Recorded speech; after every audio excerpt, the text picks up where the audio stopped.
नमस्कार, विवेक बिंद्रा बोल रहा हूं, फाउंडर एंड सीईओ बड़ा बिजनेस.com। बहुत दुखी रहते थे लोग टेक्सटाइल इंडस्ट्री को लेकर। बहुत लोगों ने बोला कमेंट बॉक्स में टेक्सटाइल पे वीडियो बनाओ, टेक्सटाइल पे वीडियो बनाओ। वापस आ चुका हूं। आज टेक्सटाइल इंडस्ट्री की पूरी बात करूंगा।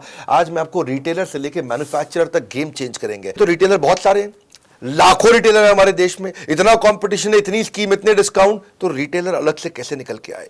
कपड़ों का व्यापारी क्या करेगा? इस इंडस्ट्री में होता क्या है? इसमें कौन छाता है? करोड़ों रुपया कैसे कमाया जा सकता है? सुनना मेरी बात को।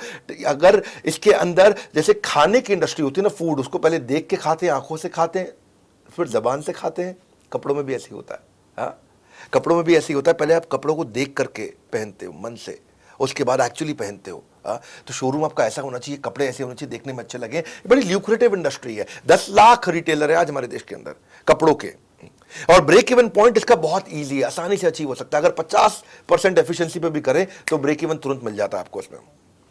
छोटा रिटेलर भी इसमें लॉस नहीं करता, लेकिन अगर ठीक से चलाए तो। आपका रोटी कपड़ा मकान नेसेसिटी है, रिसेशन प्रूफ बिजनेस है। थोड़ा सा भी अगर आपने चेंज होते हुए फैशन को रिस्पॉन्ड कर लिया, छा जाओगे। 10 स्ट्रैटेजी दे रहा हूं। पहला, रिटेल के अंदर सेल्स नहीं होती है।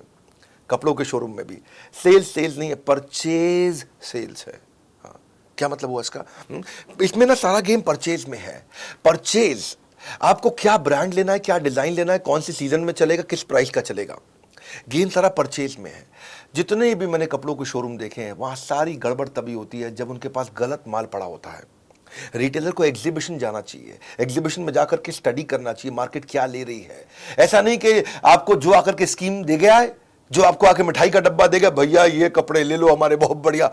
ऐसे बहुत सारे एजेंट्स आएंगे बीच में, वहीं सारा गेम खराब होता है। परचेज सीख लो पहले क्या होता है, परचेज करते कैसे, फैशन और रेलेवेंसी के हिसाब से, पब्लिक डिमांड, ट्रेंड्स और रेलेवेंट स्टॉक के हिसाब से हमारे को लेना है। परचेज लाइफलाइन है, बाय राइट सेल राइट। सही खरीदा आसानी से अपने आप बिक जाता है। प्रॉब्लम क्या हो जाती है, मेन मुद्दा क्या है धंधे के अंदर? जब आप गलत माल लेके रख लेते हो तो इन्वेंट्री बढ़ जाती है, माल पुराना होता है। कपड़ा पुराना होते ही फैशन बदलते ही बिकना बंद हो जाता है।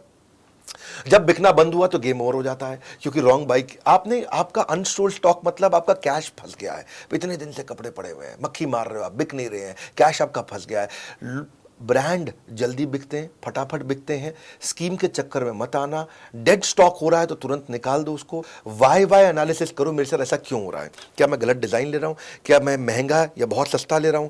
क्या मेरा सेल्समैन ठीक नहीं है, या मैं डिस्प्ले अच्छे से नहीं कर पा रहा? बेसिकली यही 4 प्रॉब्लम होती हैं, डिजाइन की, प्राइस की, सेल्समैन की और डिस्प्ले की। ये 4 चीजें ध्यान रखनी अपने जरूरी है। बैड स्टॉक मत खरीदो, good stock, very good stock लेना। बैड स्टॉक मतलब जो बिकता नहीं, गुड स्टॉक मतलब जो बिक जाता है, डिमांड है, लेकिन वेरी गुड स्टॉक फट फट फट फट बिकता है। अब इसका मतलब क्या हुआ? 80-20 फॉर्मूला। फिर समझो, रिटेल के धंधे में आपकी सेल अच्छी नहीं करनी है, परचेज अच्छी करनी है। माल वही रखो। जो माल 80% बिकता है, हाँ, ये केवल 20% तरह का माल होता है जो 80% बिक जाता है। और वही वाला 20% तरह का माल, उसको 80% भर लो अपने पास में। 80% ऑफ दैट 20% जो आपको 80% ग्रोथ देगा। ये है मेन मुद्दा इसके अंदर। हाँ,